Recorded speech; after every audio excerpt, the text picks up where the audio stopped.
upacara gelar pasukan dalam rangka pengamanan unjuk rasa pada tanggal 11 2022. Siap, dimulai.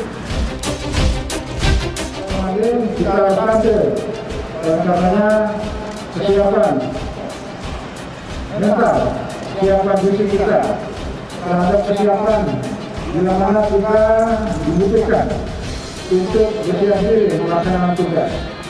Sebagaimana tupoksi kita, tentunya hal tersebut menjadikan tolak ukur daripada siap personil dalam mensikapi situasi kamtipmas yang dinamis, yang tak lupa dengan